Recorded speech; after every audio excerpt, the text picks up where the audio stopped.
Muy buena tarde, amable teleaudiencia del Canal 2 de Global TV. Nuevamente con ustedes en este espacio académico, informativo, para traer temas de interés en el área laboral, para que en algún momento determinado, si usted lo estima conveniente o lo necesita, pueda hacer valer sus derechos. Les recordamos que este programa puede ser visto también a través de la página de nuestro canal www.canal2 con el número 2.com.co. También es retransmitido en semana. Esta semana va a ser retransmitido el día martes a las 9 de la mañana, el día miércoles a las 9:30 de la mañana y el domingo a las 8:30 y a las 11 de la noche. También ustedes pueden bajar el programa por YouTube colocando sus derechos y la fecha. Por ejemplo, el día de hoy, sus derechos, agosto 27 de 2002. Y allí van bajando los programas que siempre se transmiten en los días lunes. También les recordamos que hay un espacio a la comunidad para que, si usted lo considera, pueda hacer una llamada y formular una pregunta referente al tema, a la línea 558-5312 o a la que va a aparecer allí en pantalla en el momento en que se anuncie la llamada al aire. Les queremos comentar que nuevamente nuestro amigo el señor Gustavo Patiño Vázquez continúa desaparecido. Ya está cumpliendo 5 meses de haber salido de su casa y pues no se tiene noticia de ninguna clase. Le rogamos el favor, lo vamos a ubicar en pantalla. Si usted de pronto lo ha visto, sabe de su paradero, por favor contacte a su hijo, al señor Carlos Gustavo Patiño Ospina, a estos números celulares 317-731-0923 o al 314-654-7696. Rogamos a Dios porque esta persona, junto con muchas otras que están lejos de su hogar por cualquier circunstancia, puedan retornar a sus hogares y tengan paz en sus corazones también, tranquilidad. Y bueno, y que su familia también tenga la fortaleza para seguirlos esperando o someterse a recibir cualquier noticia. Ahora sí, vamos a dar continuidad pues con nuestro programa. Doctor Mauricio, le doy la bienvenida, muy buena tarde. Y pues para que nos haga como un pequeño recuento del programa pasado y como a introducirnos en lo que va a ser el tema del día de hoy. Buena tarde, doctor. Buenas tardes, doctora Aidaluz, a usted y a los televidentes que nos siguen esta señal en vivo y en directo, y también recordarle la dirección electrónica donde pueden enviar sus comentarios, sus derechos @yahoo.es. Doctora Aidaluz, en el conversatorio pasado tuvimos el privilegio de tener como invitado a este conversatorio al doctor Jorge Alberto Ortiz Villegas. Es un abogado, colega, especialista en Derecho Administrativo y tiene una formación muy importante a través de su vida profesional en Derecho Colectivo. Él en el pasado conversatorio tuvo una información que le puede servir a aquellos o a aquellas personas que hacen parte de sindicatos o agremiaciones sindicales, y el tema a tratar con él fue de las negociaciones salariales. Este tema es de vital importancia para la comunidad en general porque muchas veces desconocemos el origen o el acuerdo que puede llegar entre trabajadores y empresarios para definir el salario mínimo que nos rige anualmente. Es por eso indispensable conocer de dónde surgen. Él hizo un pequeño y un breve recuento, pues obviamente de índole constitucional, legal, y también haciendo referencia a unos tratados internacionales que suscribió Colombia y que están incluidos en nuestra legislación laboral. Él estableció de que hay unas mesas, unas por parte de los sindicatos o agremiaciones de trabajadores y otra por parte de los empresarios, en la cual empiezan sus conversaciones a partir del mes de noviembre, y cada uno plantea su postura conforme a unas variaciones del IPC y del comportamiento de la economía del país para plantear cuál será su pretensión respecto a la fijación del porcentaje de incremento en el salario mínimo. también intervinimos nosotros como participantes en ese conversatorio haciendo algunas o formulándole unas inquietudes, y entre ellas consideramos que la más relevante es por qué siempre el gobierno tiene que intervenir y definir como siempre el salario mínimo, como ha ocurrido en los últimos años. Eso es a grosso modo lo que estuvimos abordando. Otras inquietudes respecto a cómo se definía, cómo estaban conformadas esas mesas directivas. Pues hay unos representantes de las agremiaciones o de los industriales que están debidamente organizados, lo mismo que los trabajadores. Entonces esas fuerzas se sientan en una mesa de concertación para definir cuál será el alcance. Ese tema es de vital importancia porque casi que alrededor de 4.5 millones de colombianos dependen de un salario mínimo legal vigente, y es ahí donde están representados sus intereses y su poder adquisitivo para el año que sigue. Ese fue el tema que abordamos. El recuento, es decir, nosotros retomaremos el tema que hemos venido del contrato laboral, de las obligaciones del trabajador y del empleador, doctora Aidaluz. Entonces sería como refrescarle memoria al televidente que nosotros quedamos en las obligaciones que le corresponden a los trabajadores. Sí, es cierto. Mencionamos algunas de las tantas que hay, y pues continuamos diciéndoles que los trabajadores también tienen obligaciones especiales, como guardar la moral, sí, dentro de las relaciones laborales, bien con sus empleadores, bien con los demás compañeros de trabajo, de acuerdo pues con su orden jerárquico, y también con los familiares pues de su patrón o de su empleador. También los trabajadores tienen obligaciones especiales, como observar todas las medidas de higiene, las medidas de riesgos profesionales para evitar accidentes de trabajo y posteriores enfermedades profesionales. Ellos también tienen unas obligaciones especiales, y es que si de pronto hay una amenaza o hay ¿cómo se puede llamar? Sí, como una amenaza de un peligro que pueda poner en riesgo, bien sea el establecimiento de comercio o el establecimiento, la empresa donde trabaja, o bien con las personas que trabajan allí, entonces debe poner toda su capacidad al servicio de la empresa, pues para mitigar, digamos, la contingencia. Y conjurar cualquier contingencia que se pueda. Cualquier tipo de contingencia que se pueda presentar o avisorar algo que pueda ser más grande. También él tiene como obligaciones conservar, como habíamos mencionado, los útiles y los implementos o elementos de trabajo que se le confíen en el estado en que lo recibió, obviamente considerando que hay un deterioro normal. Asimismo, a los patrones les es prohibido, dentro de sus obligaciones les es prohibido retenerle o compensarle sumas de dinero a los trabajadores. Me hago entender.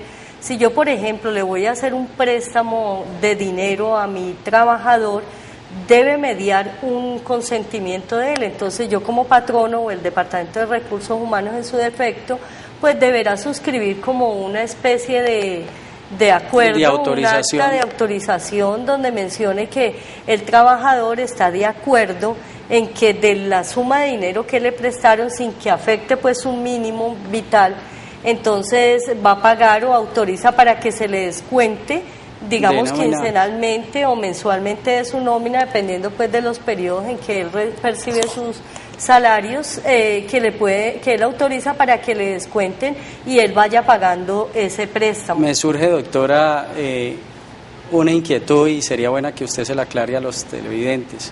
¿Mito o realidad el hecho de que se le puedan descontar sumas de dinero por pérdida de materia prima o la elaboración de elementos que esté desarrollando o el daño de una máquina dentro de la empresa?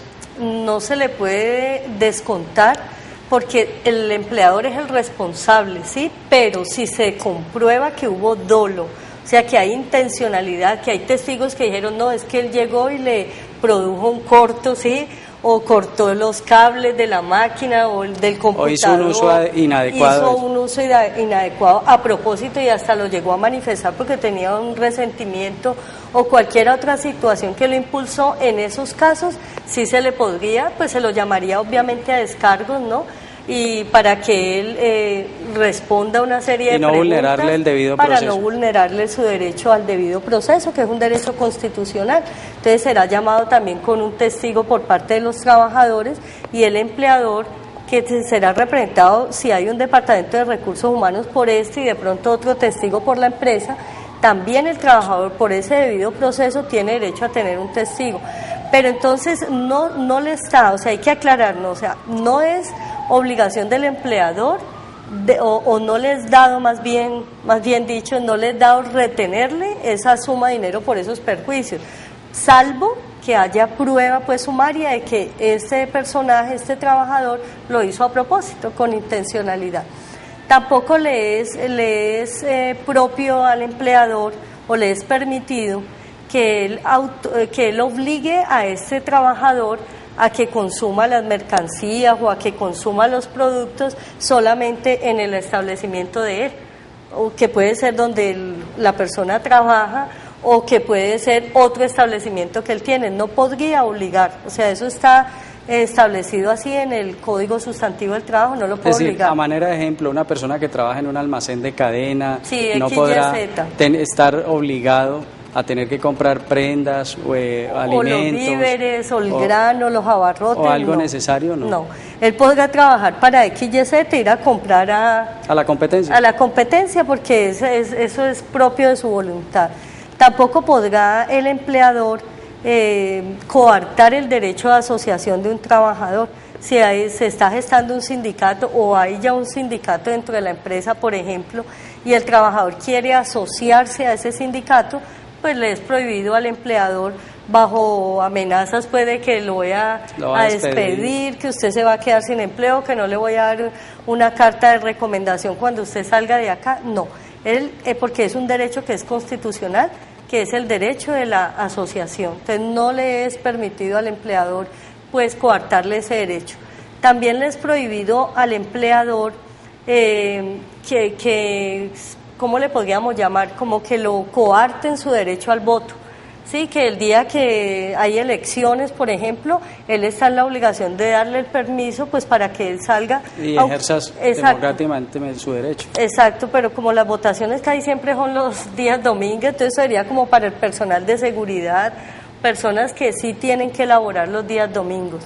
Lo otro pero es podrían hacer uso de ese derecho, claro, tendría que, exactamente. O lo otro es que él tenga una filiación política al empleador y que pretenda pues obligar a sus trabajadores a que voten por X o Y persona porque es de su partido, de su corriente política. Y eso se da en la actualidad. Hay políticos que tienen alternativamente negocios distintos al ejercicio de ser miembros del Congreso de la República, y al tener una empresa como tal, pues pueden insinuar o tratar de obligar a esos empleados a que tengan que prestar su voto en favor de ellos. Esa es una de las situaciones que también el trabajador o el empleado se puede oponer, argumentando que él tiene un derecho constitucional a elegir y a ser elegido, pero no a ser constreñido. Es decir, exactamente, esas son unas particularidades. Esa hace parte de su libertad personal, ¿no? Constitucionalmente. Lo otro es que también, así como en la parte política, también hay empleadores que pretenden que en el credo pues también esté obligado el trabajador en la parte religiosa. Entonces, que yo soy evangélico, entonces mis trabajadores tienen pues que adoctrinarse aquí o convertirse a no hay sanciones. Porque no hay sanciones, porque no, entonces ya le empiezan a tomar como ciertas conductas con ese trabajador. Además, porque hay una ley que establece el acoso laboral, y también se puede invocar, entonces no podemos caer en eso, porque ante todo, a pesar que son relaciones entre patrono y empleadores, y que habíamos dicho que eran casi que de adhesión, entonces también tiene que primar un respeto, ¿no? Y es recíproco. Tampoco el empleador, porque es mi jefe, pues me puede imponer cosas que están por fuera del contrato. Lo importante aquí es que yo cumpla a cabalidad con mi contrato, que cumpla con esas actividades, que las desarrolle en forma personal, que sea fiel con las actividades que tiene la empresa, y cumpliendo con eso, no ya lo que es mi parte individual o mi intimidad personal, mi forma de pensar, mi forma de ver, pues ese ya es otra cosa muy distinta y debe ser respetada. Es decir, ha venido evolucionando después de la promulgación de la Constitución del año 1991, porque antes no se tenía contenido, es decir, es novedoso en lo que llevamos de estos 5 años que se establezca una ley de acoso laboral, porque se venían generando ciertas particularidades hacia un género muy especial y ahora que está muy de moda y que nosotros como abogados en este programa siempre defenderemos es que los derechos de las mujeres deben de ser respetados de manera igual que al de los varones. Y se daba esa particularidad de que siempre el género femenino era el que salía maltratado y muchas veces estropeado porque el empleador quería asumir una voluntad de ya quererla someter a cualquier situación particular y con ello entonces el legislador ha evolucionado y le ha generado unas garantías a los trabajadores o trabajadoras que se sientan acosados por su empleador. Aunque en esto del salario todavía hay un poco de discriminación, doctor, porque si uno ve cargos donde hay hombres y mujeres, por lo general los mayores porcentajes los tienen los hombres, ¿no? Sí, eso es algo que la sociedad tiene que ir avanzando, es decir, y los grandes cargos. Ahora felicitamos a la nueva ministra que ha sido posesionada, es decir, en un gabinete bastante complejo, el Ministerio de Justicia, es decir, una abogada que hacía parte del Consejo de Estado y ahora hace parte en esa rama y eso es algo que hay que reconocerle porque en esos aspectos fundamentales el gobierno tiene que darle mayor participación a la mujer. A la mujer, sí. Les comentamos que en este momento se abre la línea de participación a través del 558-5312 para que usted, si lo considera, pues pueda hacer su llamada. Mientras aquí no se nos informe que hay llamada al aire, pues continuaremos dándole trámite a nuestro programa. Entonces, dando continuación con el mismo, también a los trabajadores también tienen prohibiciones, ¿no? En el caso de ellos se les prohíbe sustraer, bien sea materia prima, bien sea elementos que les ya den producidos de trabajo o elementos ya producidos, sustraerlos sin autorización del patrón. Así él diga, ay, es que ya aquí yo, por ejemplo, un trabajador que cuente etiquetas o marquillas, qué sé yo, y no, pues que aquí sobraron unas, no, así él piense, considere que ya armó el paquetico y sobraron, debe mediar la autorización del empleador. Le pertenecen a su empleador. Porque le pertenecen a su empleador. También les es prohibido presentarse al trabajo con estado de embriaguez o bajo el influjo de sustancias enervantes o de narcóticos, ¿sí? Él no puede presentarse así a trabajar. También le es prohibido pues las amenazas o actos de inmoralidad al interior de la empresa o en el mismo establecimiento o por fuera de él con los parientes o los familiares de su empleador, o ausentarse sin justa causa de la empresa porque hoy no voy a ir a trabajar y ni siquiera se toma la molestia de llamar, ¿sí? De la única manera que yo puedo justificar, a menos que me haya ocurrido un acto, un caso fortuito de fuerza mayor, algo extraordinario y no me dio tiempo a avisar, lo otro que me puede a mí justificar una ausencia en mi empresa es una incapacidad, porque me enfermé, entonces yo me presento a la EPS y mi médico tratante o el médico que me va a atender pues expedirá la respectiva incapacidad para yo poderle justificar a mi empleador que no me pude presentar, pero así porque sí, porque hoy no me dieron ganas de ir a trabajar, no, eso le es prohibido al trabajador. Y también cuando una persona, por ejemplo, consumió drogas el viernes, por decir algo, estuvo bajo el influjo de esas sustancias narcóticas y llega el lunes y se presenta al trabajo, pero de pronto todavía conserva, como un estado que lo delata, si así se puede decir. De igual manera, el empleador, para poder sancionarlo, tendrá que llamarlo primero a descargos. Y a mí me pueden sancionar, ¿cierto?, dependiendo de lo que está establecido en el reglamento de trabajo. Allí dirá cuáles son faltas leves, cuáles son faltas graves.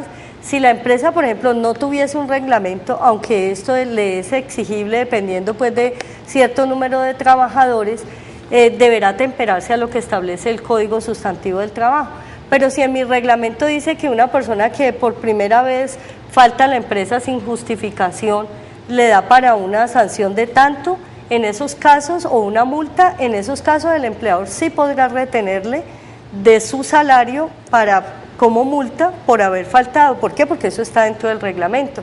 Por eso cuando se suscribe el reglamento de trabajo se debe poner en cartelera visible, ¿sí? en copias, en un lugar visible a todos los trabajadores para que lo conozcan, y si a la empresa le es fácil, pues reproducir copias, hacer como una especie de librito y entregárselo a cada trabajador, para que ellos en ese reglamento puedan enterarse de cuáles son sus derechos y también cuáles son sus obligaciones, que en caso de algún incumplimiento por cualquiera de las partes, patrono o trabajador, entonces a qué sanciones me hago yo acreedor. Entonces eso es bien importante que lo que esté establecido allí. Otra cosa que sí me podría o retener mi empleador es cuando yo, por ejemplo, hice un préstamo para vivienda o para la cooperativa o para el sindicato, que tienen que dar una cuota especial. En esos casos sí no debe pues como mediar una autorización por escrito, sino que ya se sabe que esas sí las establece, las contempla en el evento código. De la terminación del contrato y que se tengan esos compromisos, entonces sí será autorización del empleador deducir para pagarle esos compromisos. Para pagar esos compromisos de la liquidación de las prestaciones. ¿Podríamos afirmar entonces que esas prohibiciones podrían ser alegadas para las causales de terminación de los contratos? Sí, claro que sí. De hecho, hay muchas de allí que están contempladas, que se invocan en el artículo 62 y 63, creo que son del Código Sustantivo del Trabajo, como causales justas pues para dar por terminado el trabajo. Por ejemplo, dentro de las causales justas está el que el trabajador haya sustraído de pronto y haya sido pues digamos sorprendido en flagrancia, o haya sido llamado en descargos y él acepte pues que sustrajo mercancías o productos ya terminados, o materia prima o elementos de trabajo. También dentro de las terminaciones del contrato de trabajo está que haya un cierre de la empresa y pues que ya se haya pedido previamente la autorización al Ministerio de la Protección Social. Bueno, amigos y amables televidentes, por hoy nuestro programa se ha terminado.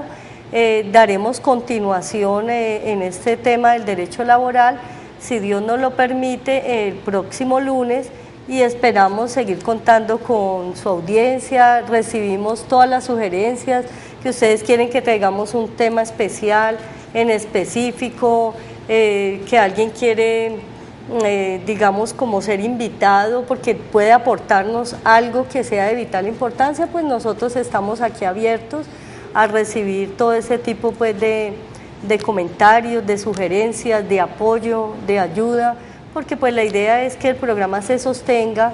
Queremos mucho este espacio porque nos brinda la posibilidad de, digamos, transmitir un poco de lo que sabemos, lo que hemos aprendido pues con la experiencia laboral, y ponerlo pues al servicio también de la comunidad. Les agradecemos mucho por la sintonía, esperamos que sigan viendo nuestro programa. Como ya lo manifestaba el doctor Mauricio, nos pueden escribir también a susderechos@yahoo.es o seguirnos a través del Twitter a esa misma dirección. Y doctor Mauricio, muchas gracias por acompañarme en este set, por su tiempo y pues por todos estos temas que hemos podido compartir con nuestra amable teleaudiencia. Gracias, doctora Aidaluz, a usted y a los televidentes y a aquellos colegas que se han tomado su tiempo para ver este programa. Y les recordamos nuevamente que todos sus comentarios son bien recibidos en este programa. Muy amable. Buenas tardes. Muchas gracias, muy buena tarde.